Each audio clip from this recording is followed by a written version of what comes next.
மூட நம்பிக்கையின் விளைவு தமிழ்நாட்டின் ஒரு சிறிய கிராமமான கூழாங்கரை. இயற்கை வளம் நிறைந்த அந்த கிராமத்தில் பழமைவாத நம்பிக்கைகள் ஆழமாக பதிந்திருந்தன.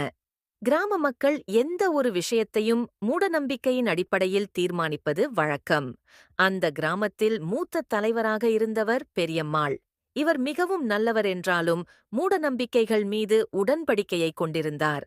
நம்மிடம் நடந்ததெல்லாம் கடவுளின் செயல் என்ற அவர் பல விஷயங்களை திருக்குறிப்புகளின் அடிப்படையில் முடிவெடுத்து விடுவார். ஒரு நாள் அந்த கிராமத்தில் யாரோ ஒருவர் கருமாந்திரம் செய்துவிட்டதாக ஒரு வதந்தி பரவியது. மாடுகளும் மரங்களும் திடீரென வாட ஆரம்பித்தன. மக்கள் பெரும் அச்சத்தில் மூடநம்பிக்கையின் பிடியில் சிக்கிக் கொண்டனர். அந்த கிராமத்தில் ராகவ் என்ற ஒரு அறிவு புதையல் இருந்தான். அவன் அறிவியல் மற்றும் இயற்கை விஷயங்களை நன்றாக புரிந்திருந்தான்.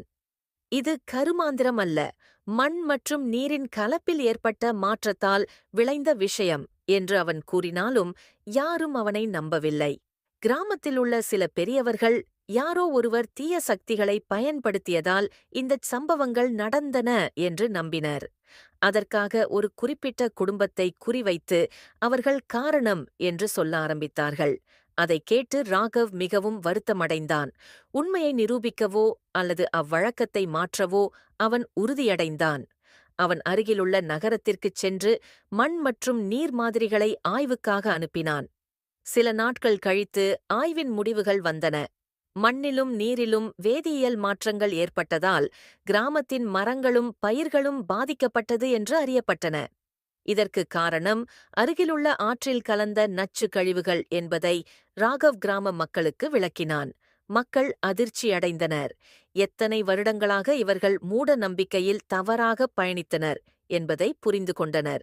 பின்னர் அவர்கள் அறிவியல் மற்றும் உண்மை காரணங்களை நோக்கி பயணிக்க ஆரம்பித்தனர். இந்தச் சம்பவத்திற்கு பிறகு கிராமத்தில் எந்த ஒரு விஷயத்திலும் மூடநம்பிக்கையை நம்பாமல் உண்மையை ஆராய்ந்து தீர்வு காணும் பழக்கம் வந்தது.